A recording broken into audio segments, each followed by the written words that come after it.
This week we take you to Morris, New York, as the Central New York Hall of Fame honors some of the great drivers from the past, and a look forward to this weekend's season finale at Thunder Mountain Speedway.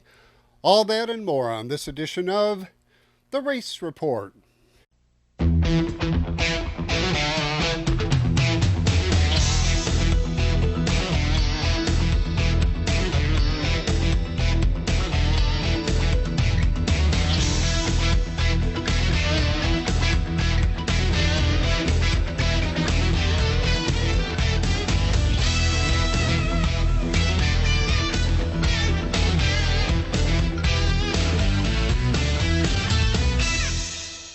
Hi everyone and welcome to another edition of the Race Report. I'm Ron Hills. Sunday afternoon, race fans converged on the Otsego County Fairgrounds as the Central New York Hall of Fame inducted their latest group of legends. One of the cornerstones of this group is Jeff Ackerman, who gave us a tour of his latest project.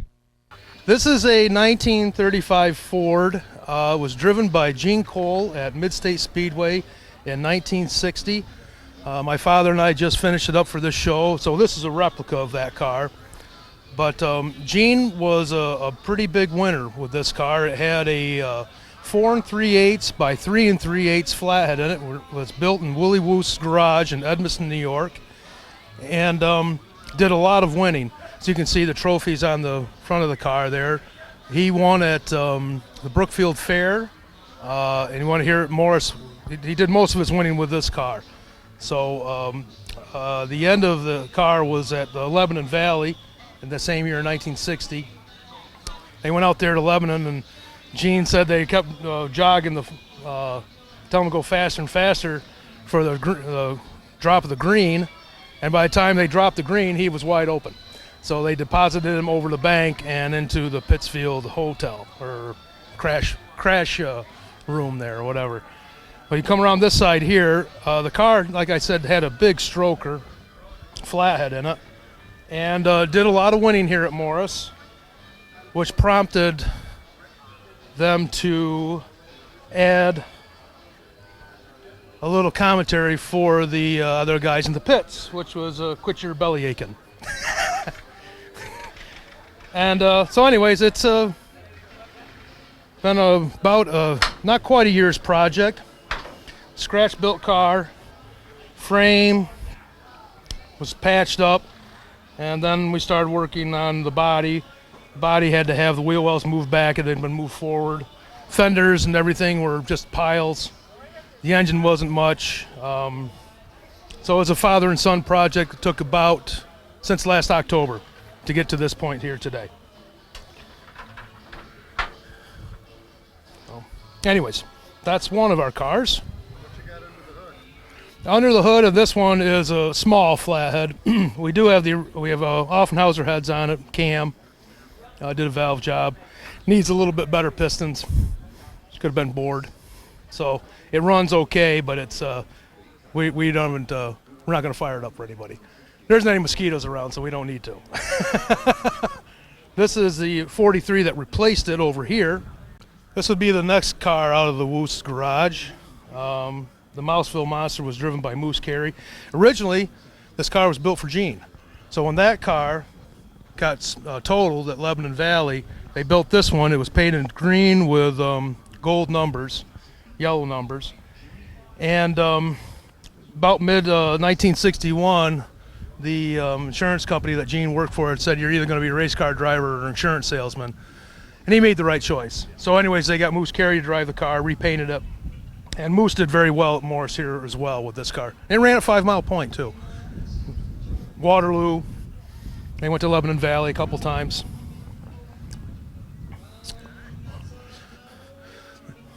The 711 is a replica of Dave Kniesel's Bug that ran at, you probably remember that, at 5 Mile. So that's actually a Midwestern super modified that looked enough like Dave's car for us to put the numbers on. Nice car. It was car doesn't have any real history of its own. It was built in Minneapolis, St. Paul, and we got it out of Indiana. But it's a nice car. gets sideways real quick. The S33 was a McCready Motors car built by Fred Dakar, and this version of it was actually driven by a fellow named Don Hendenberg, which would have been before Billy Wimble. Say Hendenberg, and then Chuck Mahoney drove for him as well, and that's the era of this car here. So it's 57, 58 in that area. And the P13 is an original Tommy Wilson car that was owned by Charlie Pierce, so that's hence the P for Pierce. It was a race out of Deansboro, New York, and this was a dominant car as well. Tommy would be started first at Lafayette Speedway. They would put him on the pole and count him a lap down, and he would come around and lap the field to win the race still. So he had really big motors. I mean, the stuff when we bought this car, there were still pistons around, and we didn't take them because we couldn't use them. We don't have enough block left to make them work. So anyways, 33 Ford. Came right out of Pierce's garage in Deansboro. Nice original car. That one could be a hot rod. That one rides nice. You're watching the Race Report on Fox 40.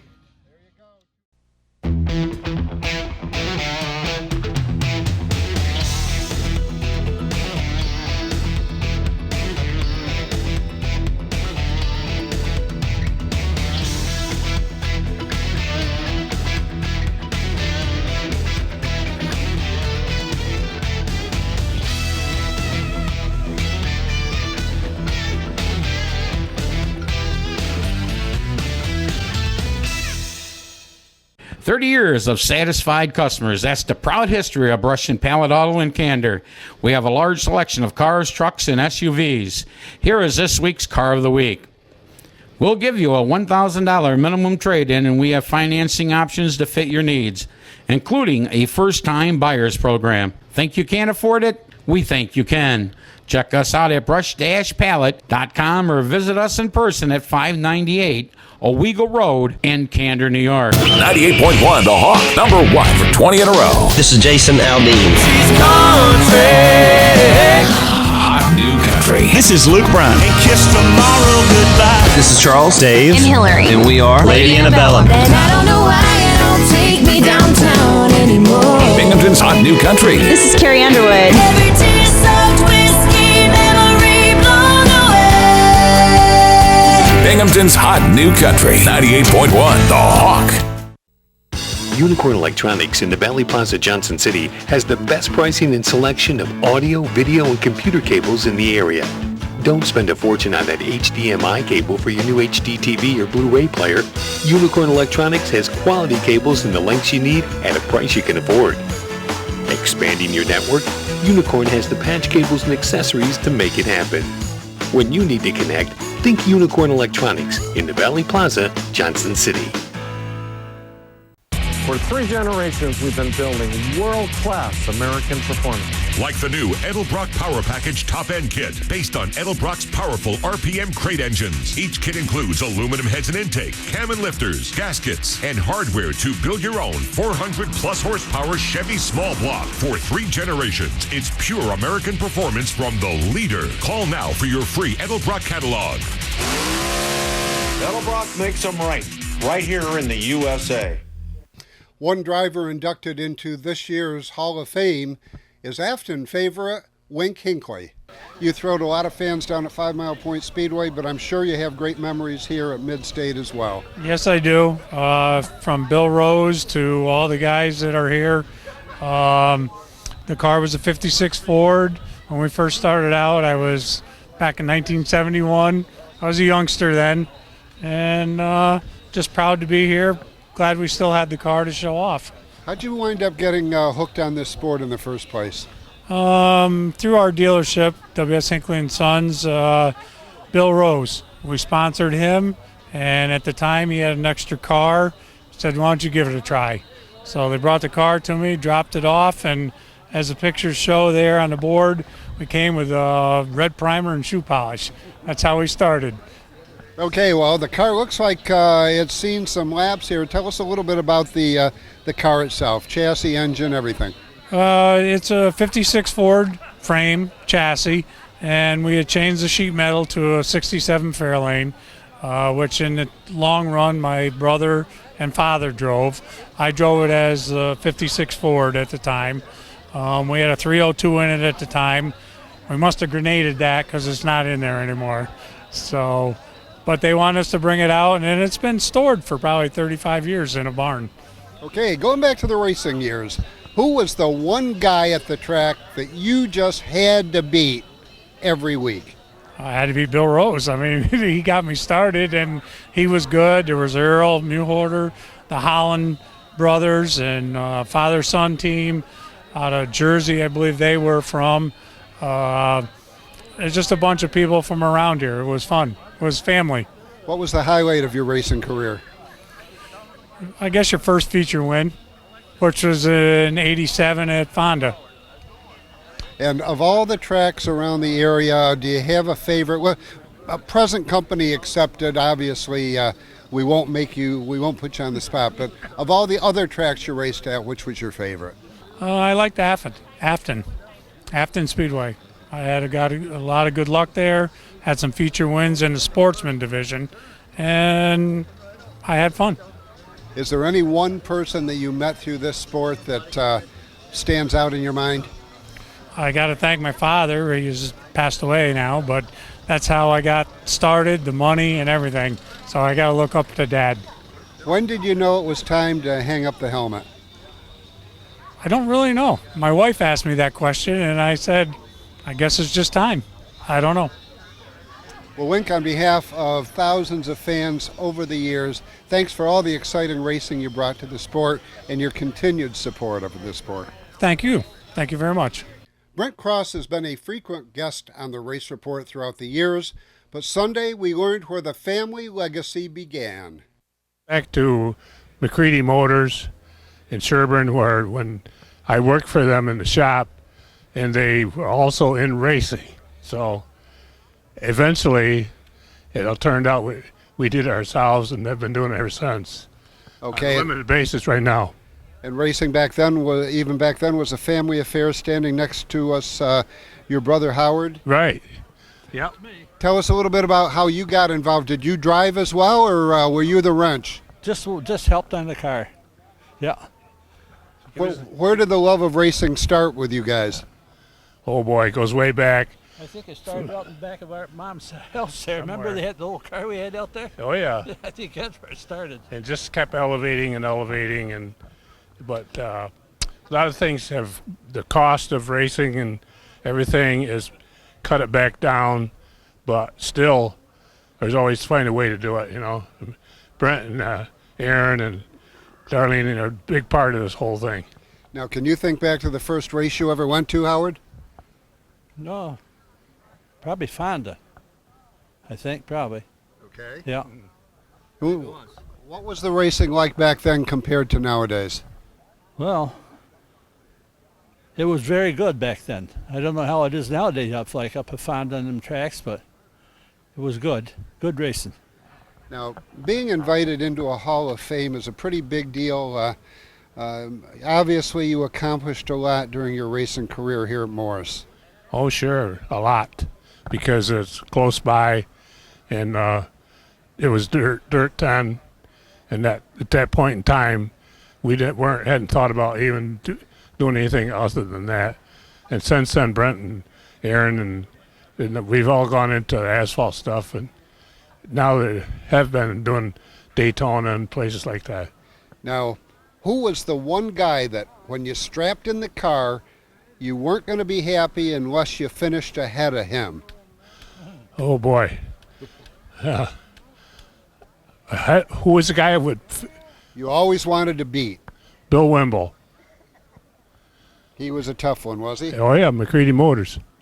Well, I'm sure you also spent a lot of time in Victory Lane celebrating some of the wins. Is there any one win, Howard, that stands out in your mind above all others? Probably that one up to when they run with Wimble, up with Fonda. That was about the best I can remember. And you John managed to beat Bill Wimble, huh? Tried to. Almost did. Okay, who are some of the other people that helped throughout the years, both sponsors and people that worked on the race car? There's so many of them, it's really hard to tell. But Freddie Decar and Bill Wimble, all those guys, there was hundreds of them, but it all just elevated from all the way up to Brent and Aaron driving. Well, you just mentioned a couple of guys that are already in the Hall of Fame, so you're joining some very, very special company today. I guess. Thanks a lot. All right, congratulations to both of you. You're watching the Race Report on Fox 40.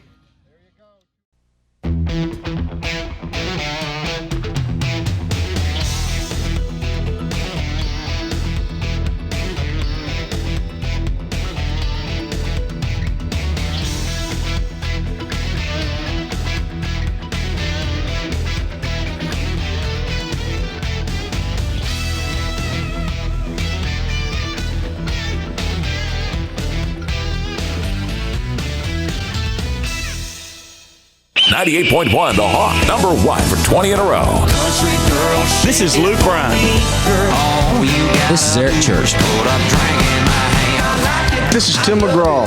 Binghamton's hot new country, 98.1 The Hawk. For 3 generations, we've been building world-class American performance. Like the new Edelbrock Power Package Top End Kit, based on Edelbrock's powerful RPM crate engines. Each kit includes aluminum heads and intake, cam and lifters, gaskets, and hardware to build your own 400-plus horsepower Chevy small block. For 3 generations, it's pure American performance from the leader. Call now for your free Edelbrock catalog. Edelbrock makes them right here in the USA. 30 years of satisfied customers. That's the proud history of Brush and Pallet Auto in Candor. We have a large selection of cars, trucks, and SUVs. Here is this week's Car of the Week. We'll give you a $1,000 minimum trade-in, and we have financing options to fit your needs, including a first-time buyer's program. Think you can't afford it? We think you can. Check us out at brush-pallet.com or visit us in person at 598 Owego Road in Candor, New York. Welcome back to the Race Report. This year, Gary Bijo joined brothers Don Jr. and Roger on the CNY Hall of Fame trophy. This is a gentleman that all of us know and perhaps have known because this is the third of a brothers that have certainly overwhelmed us with their competitiveness, their contributions to racing, people that are just absolutely fabulous in my mind, that have been with this business for a long, long time. And we're fortunate today to have all 3 of them here. And certainly all 3 of them are a member of my heroes list, that's for sure. Ladies and gentlemen, let me introduce to you Gary Beagle.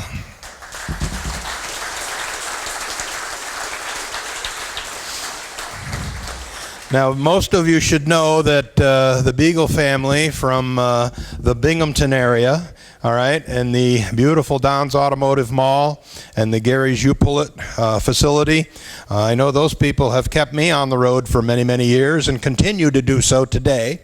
Certainly with children, Gary's U-Pullet is one of my favorite places. I tell my wife I'm going to the mall, and she said, "Where?" I said, "To Gary's U-Pullet." "Oh, okay, I understand." And that's how that works out. Well, certainly the most influential person to Gary was his brother Don and Roger, who are both here today. Would you please stand, Don and Roger? Where are they? They're here somewhere. There's Don Beagle, ladies and gentlemen, the driver of the 29, and Roger, the driver of the 27. Yep, there they are with us today. We're so fortunate.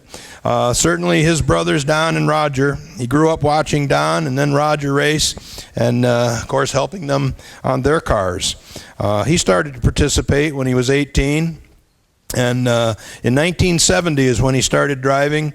He owned his own car with his father, Don Sr. What type of car was it? Genuine 56 Chevrolet. Yes, indeed. The number 29. Yeah, that's a famous number. The tracks that he competed at were 5 Mile Point, Penn Can, Morris, and up in Weedsport. His first feature win was at Penn Can back in 1971. He started racing here in 1971. He's won 2 features approximately. And his last race was in 77 down at 5 Mile Point.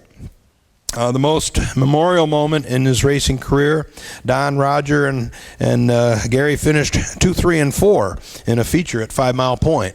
How's that? The most memorial moment in his racing career off the track was the Beagle Racing family, and a write-up that was in the press, the Binghamton Press. His favorite race car driver, the great Jeff Gordon. One of his toughest competitors was Dick Longstreet, the late Dick Longstreet, who we've lost here recently, that drove the Apple House beautiful number 41s. Boy, if you followed late model racing, you couldn't have ever missed Dick Longstreet's beautiful, beautiful race cars, absolutely immaculate number 41s. And his best racing friend, Mike Colston, who we also have here today, ladies and gentlemen, sitting right over there next to Don Beagle. Yes, indeed. Special races won, yeah. There's a multi-track champion. Yes, indeed. Some of the special races won. He won Eastern States late model race at Honesdale, PA Fairgrounds. Some other notable mentions: he sponsored many cars and continues to do that. And then, of course, Gary's You Pull It, most notably Chuck Akulis, Mike and Joey Colston, Joe Donahue Jr., Jim Gabriel Jr., Lee Sherwood, and lots of hot rods and street stocks. He's hundreds of street stocks. Yes, indeed. Doesn't take you long to go to a racetrack and find Gary's You Pull It on the side of the race car. Anything that you'd done differently? Well, he would have maintained some of his cars better and had some more commitment to it. Today he likes to collect some vintage cars and motorcycles and travel around with his motorhome and his motorcycle and be with his granddaughters. Ladies and gentlemen, Gary Beagle.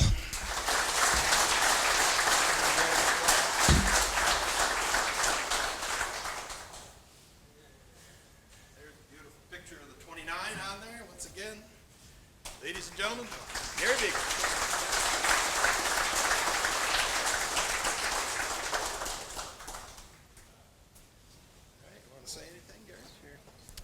Well, thank you. I want to thank all of the people that put this on. I'm honored, humbled, not sure if I'm deserving being in the class with some of these other guys, but I really appreciate it. And I did race at Morris here a few times. I'll tell you a quick story about the first time. We were had this car right here, the 57 Chevy. I was used to racing on 5 Mile Point and Penn Can quarter-mile tracks that were pretty round. So we came up here with that car, put higher gears in it, and at the end of the straightaway I got quite a surprise because I was going a heck of a lot faster than I'd ever gone before in that thing, and bumped a couple of people, spun one out, but ended up winning the heat, and really liked the track once I got used to it. But when I came out of the heat, the funny part was all my guys were standing around and laughing at me, and I said, "What's funny?" And that car we had built, it was probably one of the first late models, is what the class was then, that I took the car all apart and built it right from the frame up, and I had 4 bolts holding the roof on and 6 bolts in the side held the body on. When I got halfway, 3/4 down the straightaway, I noticed a lot of light coming in the car. Well, we weren't worried much about the aerodynamics in those days, and he said when I got in the middle of the corner, the roof went like that. So we knew we needed more bolts at that time. And we were running pretty good in the feature, too, and lost the right rear tire. And that time, I had all the guys that worked with me on the car were younger than me. We were a pretty young bunch. I was 19. And Joe Donahue over here was the youngest one, and so he was the tire chaser. So somewhere over here, I hope they're not here, but somebody had a nice restored 53 Chevy pickup with a big tire right in the door. That's my story. Thank you.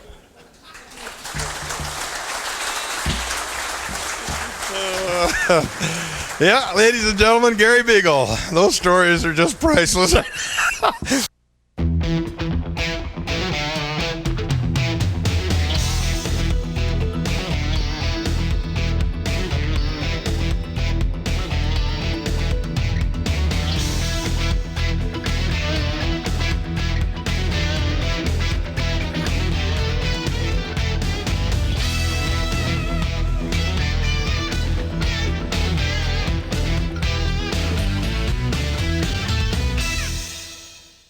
30 years of satisfied customers. That's the proud history of Brush and Pallet Auto in Candor. We have a large selection of cars, trucks, and SUVs. Here is this week's Car of the Week. We'll give you a $1,000 minimum trade-in, and we have financing options to fit your needs, including a first-time buyers program. Think you can't afford it? We think you can. Check us out at brush-pallet.com or visit us in person at 598 Owego Road in Candor, New York. 98.1 The Hawk, Binghamton's hot new country. Number 1 for 20 in a row. I'm Blake Shelton. But it sure be cool if you did. Hi, this is Toby Keith. Soldier. Binghamton's hot new country. 98.1 The Hawk. Welcome back to the Race Report. Skyline Raceway Park hosted their traditional Turbo Blue season finale Saturday, with wins going to Kevin Jordan, Dale Weldy, Tony Harris, Shane Wolf, Buck Mills Jr., and Mike Robinson. Sunday's Wade Decker Memorial at Thunder Mountain Speedway was rescheduled to Friday night with the green flag at 7 p.m. It will be the second round of the Short Track Super Series fueled by VP. Earlier this year, Chad Cook scored the win in the Lightning on the Mountain. Please join us for racing trivia this Monday night at Brothers 2 on Watson Boulevard in Endwell. Here's a look at this week's bonus answer. We leave you with sights and sounds of the 21st Annual Central New York Hall of Fame reunion. For all of us here at the Race Report, thanks for watching. Till next week, I'm Ron Hills, and I'll see you at the races.